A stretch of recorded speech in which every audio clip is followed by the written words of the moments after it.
নমস্কাৰ বন্ধু-বান্ধৱীসকল, মই Pankaj Barua, right education তৰফৰ পৰা মই আজি 2021 বৰ্ষৰ যিখন স্লেট অসমীয়া কাকত আছিলে, সেই অসমীয়া কাকতখনৰ মই আগতে আপোনালোকক 5টা কুৱেশ্যন আলোচনা কৰিছিলোঁ। আজিৰ এই ভিডিঅ'টোত মই নেক্সট 5টা কুৱেশ্যন আলোচনা কৰিম আৰু সেই কুৱেশ্যনকেইটাৰ লগতে অকণমান তথ্য মই দিবলৈ যত্ন কৰিম, যাতে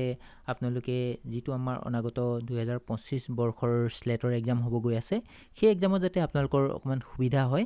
সেই বিষয়ে আজি এই ভিডিঅ'টোত মই আলোচনা কৰিম। যোৱা ভিডিঅ'টোত মই আপোনালোকক এনেদৰে 5টা কুৱেশ্যন দিছিলোঁ। এই 5টা কুৱেশ্যনৰ লগতে মই উত্তৰখিনিও লগতে এনেদৰে দিছিলোঁ। আপোনালোকে চাগে ভাল পাইছে, আৰু যদি ভাল পাইছে তেনেহ'লে নিশ্চয় বন্ধু বান্ধৱীবিলাকক এই কুৱেশ্যনবোৰ লগতে আমাৰ ভিডিঅ'টো অলপ শ্বেয়াৰ কৰি দিব।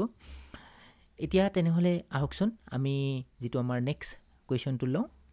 ইয়াতে চাওকচোন, এনেদৰে দিছে। প্ৰথম কুৱেশ্যনটো আছে, তলত দিয়া 4 শ্ৰেণী শব্দৰ পৰা কোন শ্ৰেণী শব্দৰ কোন শ্ৰেণী শব্দ পৰ্তুগীজ ভাষাৰ পৰা আহিছে বুলি দিছে। ইয়াতে আমাৰ 4টা অপশ্যন দিছে, option A, option B, option C আৰু অপশ্যন ডি। ইয়াত যদি আমি শুদ্ধ উত্তৰটো যদি চাবলৈ যাওঁ, আমাৰ যিটো অসমীয়া ভাষাত কিছুমান শব্দ বিভিন্ন ধৰণৰ বিদেশী শব্দৰ পৰা আহিছে। আপোনালোকে সেই বিষয়ে নিশ্চয় জানে, যেনেকৈ আমাৰ ফাৰ্চী আৰবী মূলীয় কিছুমান শব্দ আছে, তাৰপিছত ইংৰাজী শব্দৰ পৰা আহিছে, পৰ্তুগীজ, ফৰাচী বা চীনা শব্দ, তেনেকুৱা কিছুমান শব্দৰ পৰা আহিছে। ইয়াৰ যদি আমি শুদ্ধ উত্তৰটো যদি চাবলৈ যাওঁ, পৰ্তুগীজ ভাষাৰ পৰা অহা শব্দ যেনে বুটাম, পাউৰুটি, গীৰ্জা, মিষ্টি, আলমাৰী। এতিয়া আপোনালোকে ইয়াৰ উপৰিও কিছুমান যেনেকৈ অসমীয়া ভাষাত বিদেশী মূলীয়ৰ আগমন তেনেকুৱা শব্দ বিষয়ে যদি আমি চাবলৈ যাওঁ, যেনেকৈ ফাৰ্চী আৰবী মূলীয় যদি শব্দ চাবলৈ যাওঁ, কাগজ, কলম, এইবিলাক হৈছে আমাৰ ফাৰ্চী বা আৰবী মূলীয় হয়। আকৌ যেনেকৈ ইংৰাজী বুলি কোৱাৰ লগে লগে আপোনালোকে নিশ্চয় জানেই, ইংৰাজী শব্দবোৰ সকলোৱে জানেই, স্কুল, কলেজ বা স্কেল, লং পেণ্ট, স্কাৰ্ট, এনেকুৱা ধৰণৰ শব্দবোৰ আমাৰ ইংৰাজী শব্দৰ পৰা আহিছে। আকৌ যেনেকৈ আমাৰ চাবি, কবি, বাল্টি, গামলা, এনেকুৱা ধৰণৰ শব্দবোৰো পৰ্তুগীজ ভাষাৰ পৰাই আহিছে। আৰু লগতে যদি চাই, যেনেকৈ ফৰাচী মূলীয় কিছুমান শব্দ আছে, কুপন, ৰেস্তোৰাঁ, এনেকুৱা ধৰণৰ বৰ একদম জনপ্ৰিয় কিছুমান যেনেকৈ শব্দ আছে, সেইবিলাক আমাৰ তেনেদৰে আহিছে। আকৌ যেনেকৈ লিচু, এই শব্দটো যেনেকৈ চীনৰ পৰা আহিছে। গতিকে এই যদি আমি বিদেশী শব্দবিলাক যদি চাবলৈ যাওঁ, ইয়াৰ উপৰিও এই কিছুমান আমাৰ সংস্কৃতৰ পৰা কিছুমান শব্দ একদম পোনপটীয়াকৈ কিছুমান শব্দ সোমাইছে। কেতিয়াবা এনেকুৱা ধৰণৰ কুৱেশ্যন আহে, যেনেকৈ তৎসম শব্দ, সেইটো কোৱা হয় তৎসম শব্দ। এইখিনিৰ ওপৰত মই আগতে আলোচনা কৰিছিলোঁ, কিন্তু মই আকৌ কৈছোঁ যে ইয়াৰ ওপৰত নেক্সট এক্সামত, স্লেটৰ বা নেটৰ এক্সামত এনেকুৱা ধৰণৰ কুৱেশ্যন আহি যাব পাৰে। তৎসম শব্দ কিছুমান আছে, যেনেকৈ অসমীয়া ভাষাত কিছুমান শব্দ সংস্কৃতৰ পৰা যেনেকৈ পোনপটীয়াকৈ আহিছে, সেইবিলাকেই হৈছে আমাৰ তৎসম শব্দ। উচ্চাৰণৰ ক্ষেত্ৰত পাৰ্থক্য থাকিলেও কিন্তু এই শব্দবোৰ লিখাৰ ধৰণ একদম সংস্কৃতৰ লগত একদম একেধৰণৰ মিলে। সেইটো কাৰণে ইয়াক তৎসম হৈছে তাৰ সমান, আৰু তৎসম তাৰ সমান, অৰ্থাৎ সংস্কৃতৰ সমান। গতিকে প্ৰাচীন, তাৰ উপৰিও যদি আমি তৎসম শব্দ বুলি যদি চাওঁ, প্ৰাচীন, এনেকৈ প্ৰাচীন বা আৰ্য, জন্ম, মধ্য, সম্ৰাট, প্ৰৱেশ, বিচিত্ৰ, নব্য, এইবিলাক হৈছে কিছুমান তৎসম শব্দ। এইখিনি আপোনালোকে চাই যাব, এইখিনিৰ ওপৰত নেক্সট আহিব পাৰে। আকৌ কিছুমান যেনেকৈ অৰ্ধ তৎসম শব্দ কিছুমান আছে। তৎসম শব্দ কোনবিলাক হয়, সেইটোৰ ওপৰত আপোনালোকৰ যদি প্ৰশ্ন দি দিয়ে, তেতিয়া আপোনালোকে জানিব লাগিব যে এই অৰ্ধ তৎসম শব্দবিলাক কি হৈছে, আমাৰ সংস্কৃতৰ পৰা আহিলেও অসমীয়া ভাষাত উচ্চাৰণৰ কিছুমান ৰীতিৰ দ্বাৰা সেইবিলাক সৰল হৈ পৰে। যেনেকৈ সংস্কৃতত যেনেকৈ শব্দবোৰ যেনেকৈ টান নিচিনা কিছুমান শব্দ লাগিলেও, সেইবিলাকত অসমীয়া ভাষালৈ কিয় পৰিৱৰ্তন হৈ আহোঁতে সেইবোৰ সৰল হৈ পৰে। সেইটো কাৰণে তাক অৰ্ধ তৎসম শব্দ বুলি কোৱা হয়। সেইখিনি এইদৰে মনত ৰাখিব আপোনালোকে। যেনেকৈ যদি আমি চাওঁ ধৰ্ম, মই সেইখিনিৰ ওপৰত আগতে কৈছিলোঁ, ধৰ্মটোক আমি এনেদৰে ধৰ্ম বুলি নকৈ ধৰম এনেকুৱা ধৰণৰ উচ্চাৰণ কৰোঁ। কৰ্মক আমি কৰম, মৰম বা যতৰ, চেনেহ, এনেকুৱা ধৰণৰ শব্দবোৰ হৈছে অৰ্ধ তৎসম শব্দ। ইয়াৰ ওপৰত আপোনালোকে এনেদৰে চাই যাব। তাকো আৰু কিছুমান শব্দ আছে, যেনেকৈ যেনে তদ্ভৱ শব্দ। তদ্ভৱ কি বাৰু জানেনে আপোনালোকে? তদ্ভৱ হৈছে তাৰ পৰা আহিছে, ক'ৰ পৰা? সংস্কৃতৰ পৰা হোৱা। সেইটোকে কোৱা হয় যেনেকৈ হাত ঘৰ গছ এইবিলাক কি হৈছে মানে তদ্ভৱ শব্দ এতিয়া এই তদ্ভৱ শব্দ বুলি ক'লে আপোনালোকে ইয়াৰ যিটো মানে সংজ্ঞা সেই সংজ্ঞাটো আপোনালোকে মনত ৰাখি যাব সংজ্ঞাটো বুলি ক'লে আপোনালোকে এনেদৰে মনত ৰাখিব কিছুমান শব্দই সংস্কৃতৰ পৰা প্ৰাকৃত আৰু অপ্ৰভংশৰ স্তৰ অতিক্ৰম কৰি অসমীয়াত প্ৰৱেশ কৰোঁতে যি আমাৰ মূল ৰূপটো হেৰুৱাই এটা বেলেগ এটা ৰূপ লৈ লয় সেইটোকেই তদ্ভৱ শব্দ বুলি কোৱা হয় গতিকে হাত ঘৰ গছ এনেকুৱা ধৰণৰ মই উদাহৰণ দিবলৈ গ'লোঁ তাৰপিছত আকৌ কিছুমান আমাৰ তাৰ উপৰিও কিছুমান আছে যেনেকৈ আৰ্য ভিন্ন ভাষা পৰিয়ালৰ পৰা অহা কিছুমান শব্দ আছে যদি আমি যেনেকৈ বুৰঞ্জী এনেকুৱা বুৰঞ্জী শব্দটো যদি ক'বলৈ যাওঁ বুৰঞ্জী তামোল বা এইবিলাক হৈছে বিভিন্ন আৰ্য ভিন্ন পৰিয়ালৰ পৰা অহা শব্দ যেনেকৈ আমাৰ ইয়াত কেতিয়াবা আমাৰ এনেকুৱা ধৰণৰ কুৱেশ্যন আহিব পাৰে বুৰঞ্জী তামোল হাজো যেনেকৈ বিহামপুৰ ভাংনা পাগলা দিয়া মেকুৰী বা জহামাল খিলঞ্জীয়া এনেকুৱা ধৰণৰ শব্দবোৰ যদি চাওঁ আৰ্য ভিন্ন ভাষা পৰিয়ালৰ হয় এইবিলাকত এনেকুৱা ধৰণৰ কুৱেশ্যন নেক্সট এক্সামত দি দিব পাৰে সেইখিনি আপোনালোকে অকণমান চাই যাব আহকচোন তেনেহ'লে নেক্সট কুৱেশ্যনটো লওঁ নেক্সট কুৱেশ্যনটো আৰু এটা কথা মনত ৰাখিব এই বিদেশী শব্দ বুলি কোৱাৰ লগে লগে হৈছে বিদেশী ভাষাৰ পৰা অসমীয়া ভাষালৈ অহা শব্দবোৰ হৈছে বিদেশী শব্দ ইয়াৰ উপৰিও আৰু কিছুমান শব্দ আছে যেনেকৈ আমাৰ আৰবী শব্দবিলাকৰ ওপৰত মই ক'লোৱেই আৰবী শব্দবিলাকো যদি চাই আপোনালোকে জাহাজ তাৰিখ মছজিদ বা হুকুম খাজানা কলম দলিল আছামী উকিল তলব খবৰ এনেকুৱা ধৰণৰ এই শব্দবোৰ আপোনালোকে মনত ৰাখি যাব যেনেকৈ ফাৰ্চীমূলীয় আৰু কিছুমান শব্দ আছে পাৰ্চীমূলীয় মানে পাৰ্চী শব্দ বুলি কোৱা হয় যেনেকৈ মছগুল ৰাস্তা চশমা চৰকাৰ কিস্তি বজাৰ বাগান কাৰখানা এইটো বন্দোবস্ত আইন এইবিলাক হৈছে কি পাৰ্চী শব্দ এইটো শব্দ আহিব পাৰে এনেকুৱা ধৰণৰ ফৰাচী শব্দ কিছুমান মনত ৰাখি যাব যেনেকৈ আমাৰ যেনেকৈ কুপন বুলি ক'লে সেইটো আমাৰ আহিব পাৰে এই কোৰ শব্দ বুলি এনেকৈ দিব পাৰে কাৰ্টুন এতিয়াতো কাৰ্টুন বহুত মানে ফেমাছ হৈছে আজিকালি গতিকে ফিৰিংগি এনেকুৱা ধৰণৰ শব্দবোৰ হৈছে ফৰাচী শব্দৰ পৰা আহিছে এতিয়া পৰ্তুগীজ শব্দৰ মই ক'লোৱেই যে বুটাম পাউৰুটি ইয়াৰ উপৰি আৰু কিছুমান আছে যেনেকৈ আমাৰ বাল্টিটো এটা মানে এটা পৰ্তুগীজ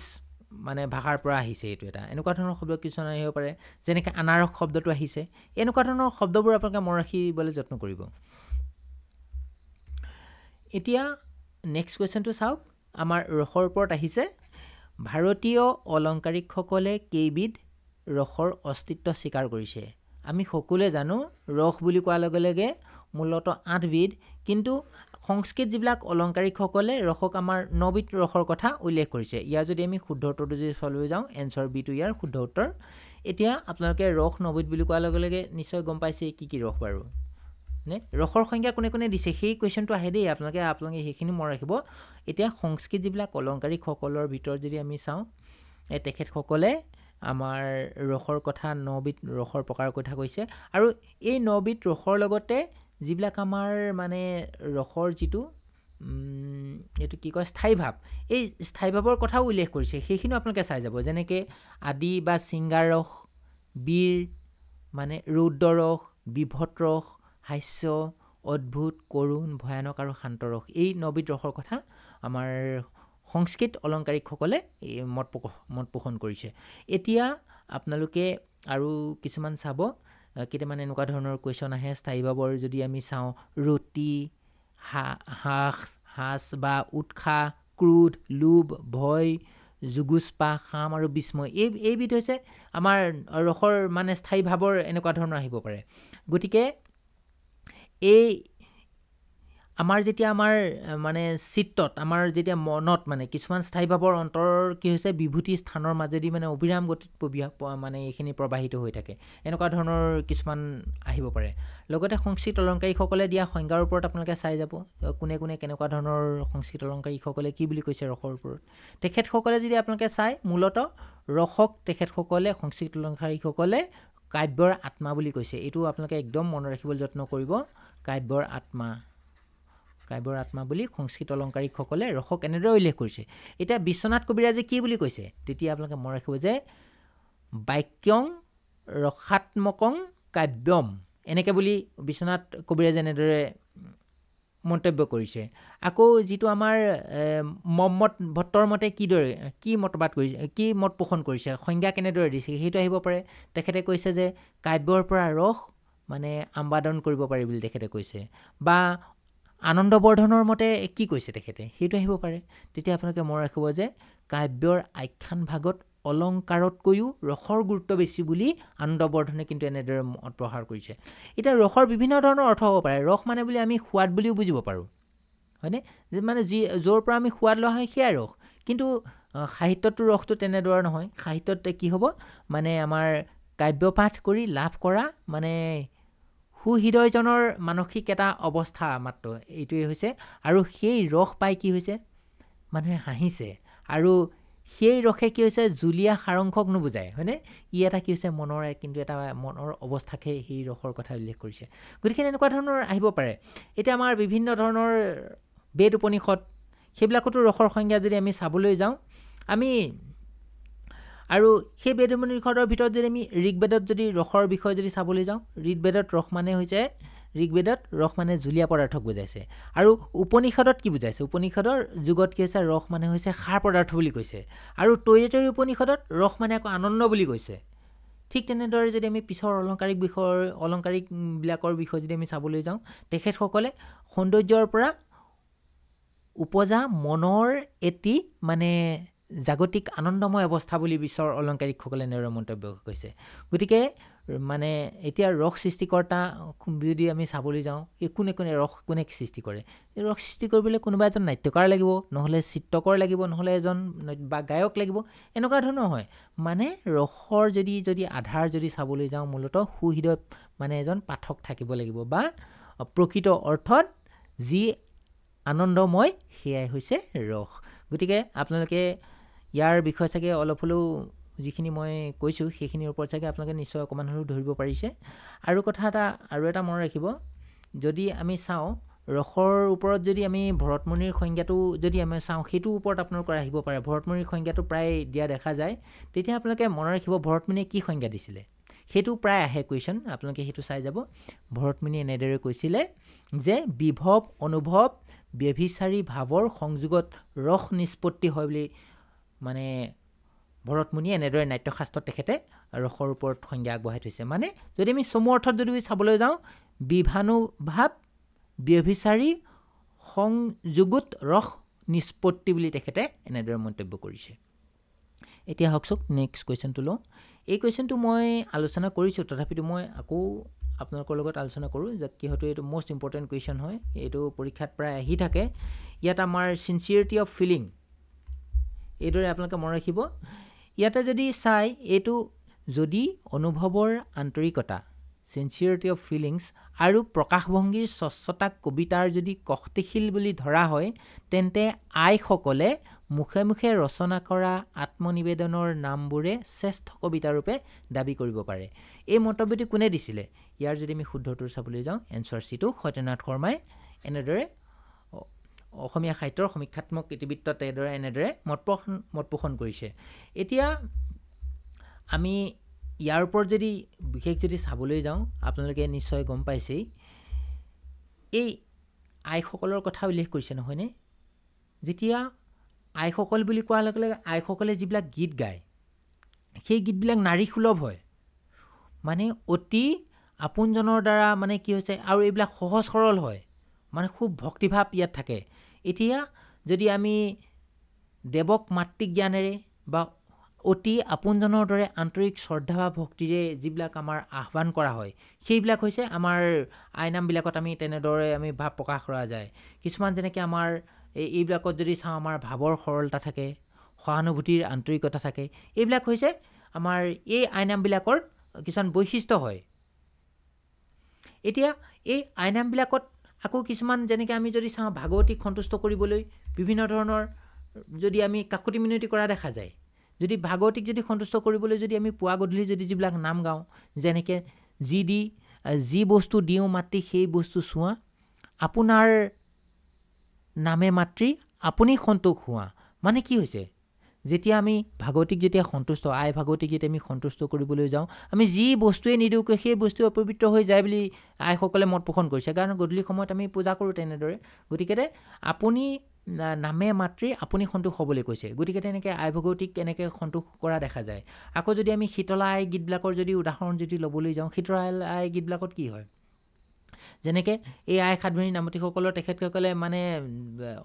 খুব কিছুমান সৌন্দৰ্য প্ৰকাশ পোৱা দেখা যায় সেইবিলাকত যেনেকৈ উজাই আহিলে আইৰ সৈতে ভনী খাটিলি পৰ্বতে জুৰি তৰু তৃণ লতা সবে দুৱাই মাথো আই আহিবৰে শুনি সোণৰ চকৰি উৰে জাকি মাৰি ৰূপৰ দুখনি পাখি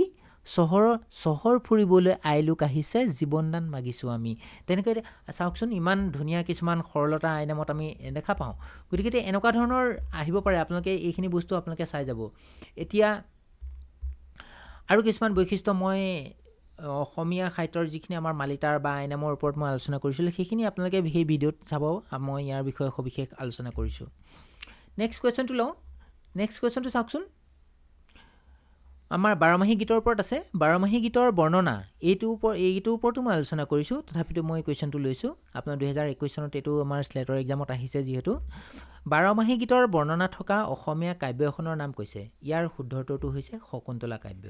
ইয়াৰ উত্তৰটো হৈছে শকুন্তলা কাব্য এই শকুন্তলা কাব্যখন কোনে ৰচনা কৰিছিল বুলিও কুৱেশ্যন আহি যাব পাৰে নেক্সট পৰীক্ষাত তেতিয়া উত্তৰ দিব লাগিব যে কবিৰাজ চক্ৰৱৰ্তীয়ে এই শকুন্তলা কাব্যখন ৰচনা কৰিছিলে এই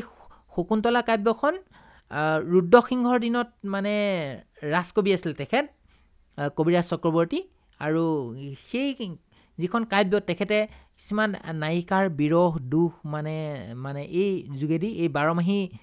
গীতৰ সহায়েৰে এইখিনি মত প্ৰকাশ কৰিছিলে মানে ধুনীয়াকৈ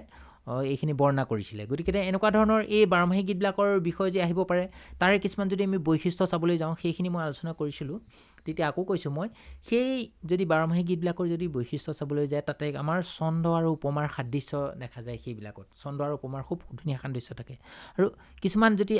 চাওঁ তাতে বিলাপ কিছুমান বিননি থাকে এইবিলাকত ঋতু কিছুমান বৰ্ণনা থাকে নায়ক নায়িকাৰ কিছুমান মানে মংগল কিছুমান দৰ্শন থাকে গতিকে এনেকুৱা ধৰণৰ এইবিলাক হৈছে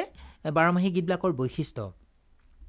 এতিয়া আপোনালোকৰ কেতিয়াবা কুৱেশ্যন এনেকুৱা অহা দেখা যায় কামৰূপত প্ৰচলিত দুটামান কাহিনী গীতৰ নাম কোৱা তেতিয়া আপোনালোকে মনত ৰাখিব যে দুবেলাশান্তিৰ গীত লীলাৱতীৰ গীত এইবিলাক হৈছে কামৰূপত প্ৰচলিত কিছুমান কাহিনী গীত এনেকুৱা ধৰণৰ কুৱেশ্যন আহে গতিকে আপোনালোকে সেইখিনি চাই যাব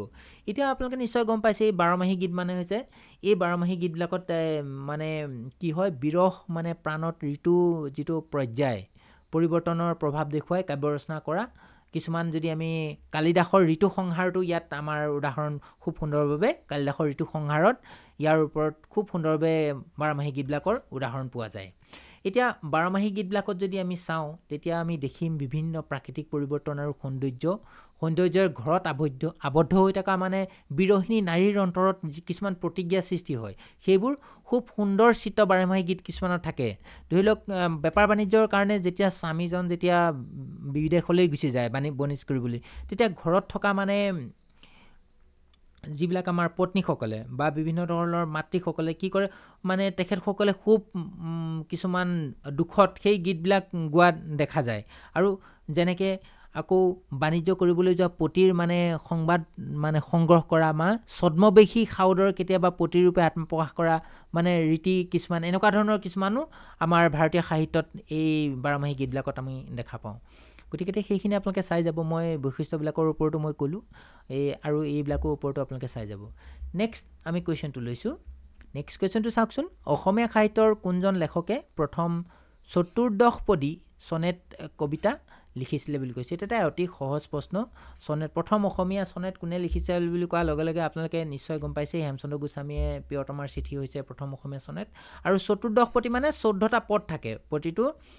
14টা মানে পদ থাকে গতিকে এতিয়া এই চতুৰ্দশপদী যদি আমি চাবলৈ যাওঁ ইয়াৰ উপৰিও হেমচন্দ্ৰ গোস্বামীয়ে আমাৰ প্ৰথম অসমীয়া চনেটটো লিখিছিলে এইটো যদি চাওঁ তেখেতৰ জোনাকী কাকতত এই অসমীয়া চনেটটো প্ৰিয়তমাৰ চিঠি এই জোনাকী কাকতত প্ৰকাশ হৈছিলে আৰু ইয়াৰ যদি আপোনালোকে উপৰিও কিছুমান যেনেকৈ গোস্বামীৰ আৰু আছে কাকু আৰু হিয়া নিবিলাওঁ সেইটো এটা মানে উদাহৰণ হয় চনেটৰ কাকুতি প্ৰিয়তমাৰ চিঠি ধৰা পৰা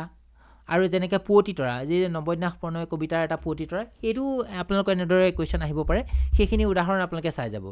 আৰু হেমচন্দ্ৰ গোস্বামীৰ বিষয়ে যদি আমি চাব আৰু এটা কথা মনত ৰাখিব এই যিটো চনেট এইটো মানে প্ৰাত্ৰাকীয় চনেটৰ ভাষাৰ স্তৰ বিভাগ আৰু অনুপ্ৰাসৰ সুৰৰ মিল ৰাইম স্কিম গোস্বামীৰ চনেটত অনুসৰণ কৰিছে বুলি এইটো এটা বৈশিষ্ট্য হয় সেইটো আহি যাব পাৰে মানে ইটালীয় চনেটৰ যি আংগিক লক্ষণ এই মানে গোস্বামীৰ মানে হেমচন্দ্ৰ গোস্বামীৰ কি হয় এই চনেটবিলাকত মানে দেখা পোৱা যায় সেইটো নেক্সট এটা বৈশিষ্ট্য হয় সেইখিনিও আহিব পাৰে ইয়াৰ উপৰিও আপোনালোকে হেমচন্দ্ৰ গোস্বামীৰ বিষয়ে অকণমান থুলমূলকৈ চাই যাব কাৰণ আমি সকলোৱে জানো অসমীয়া যিটো আমাৰ ভাষা উন্নতি সাধিনী সভাৰ মানে তেখেত এজন প্ৰাণ প্ৰতিষ্ঠাপক কৰ্মী আছিলে আৰু তেখেতৰ নাম সদায় আমাৰ অসমীয়া সাহিত্যত সদায় জিলিকি থাকিব তেখেতৰ যদি আমি জন্ম যদি চাবলৈ যাওঁ 1872 চনত তেখেতৰ জন্ম হৈছিলে আৰু 1928 চনত তেখেতৰ মৃত্যু হৈছিলে সেইটো আপোনালোকে চনবিলাকো মনত ৰাখিব কাৰণ 1928 এইটো ভুল হৈছে 1928 চনত তেখেতৰ মৃত্যু হৈছিলে গতিকে এনেকুৱা ধৰণৰ ডেটবিলাক আহি যায় আপোনালোকক কেতিয়াবা জ্যেষ্ঠতাৰ আধাৰত সজাবলৈ আহে গতিকে সেইখিনিও আপোনালোকে চাই যাব আৰু কিছুমান আছে যেনেকৈ হেমচন্দ্ৰ গোস্বামীৰ হেমকোষৰ বিষয়ে আপোনালোকে সকলোৱে জানে এই হেমকোষখন যদি আমি চাওঁ ছাৰ এডৱাৰ্ড গাইটৰ সহায়ত সেইখন প্ৰায় নষ্ট হ'বলৈ ধৰা মানে যিখন হেমকোষ অভিধানখন বিভিন্ন মানে বাধা আঁতৰ কৰি তেখেতসকলে ছাৰ এডৱাৰ্ড গাইটৰ সহযোগত সেইখন তেখেতে ছপা কৰিবলৈ মানে সমৰ্থ হৈছিলে সেইটো এটা মষ্ট ইম্পৰ্টেণ্ট হয় তাৰপিছতে আৰু যদি চাওঁ তেখেতৰ এখন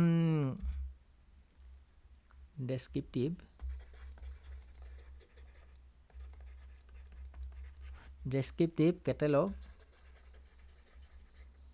কেটেলগ অফ আছামিজ মনোস্ক্ৰিপ্ট এইখনৰ ওপৰত প্ৰায় কুৱেশ্যন আহে এই ডেছক্ৰিপটিভ কেটেলগ অফ আছামিজ মনোস্ক্ৰিপ্ট এই যিখন গ্ৰন্থ এই গ্ৰন্থখন তেখেতে কলিকতাত যেতিয়া পঢ়ি আছিলে এই কলিকতাৰ বিশ্ববিদ্যালয়ৰ যোগেতে 1930 চনত এইখন প্ৰকাশ হৈছিলে কেতিয়াবা আহে আপোনালোকে এইখন এনেকৈ চাই যাব হেমচন্দ্ৰ গোস্বামীৰ এইখনৰ ওপৰতো নেক্সট কুৱেশ্যন আহিব পাৰে গতিকে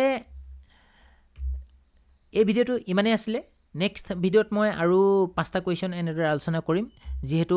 ভিডিঅ'টো যথেষ্ট দীঘলৈ যায় সেইটো কাৰণে মই খুব কমকৈ কুৱেশ্যন লৈছোঁ আপোনালোকক নেক্সট ভিডিঅ'ত মই আকৌ 2021 চনৰ যিটো স্লেটত অহা কুৱেশ্যন পেপাৰখিনি মই আলোচনা কৰিবলৈ যত্ন কৰিম ভিডিঅ'টো শেষলৈকে চোৱাৰ বাবে বহুত বহুত ধন্যবাদ আৰু যদি ভিডিঅ'টো যদি ভাল পালে তেনেহ'লে লাইক কৰি দিব আৰু চেনেলটো ছাবস্ক্ৰাইব কৰি দিবলৈ নাপাহৰিব থেংক ইউ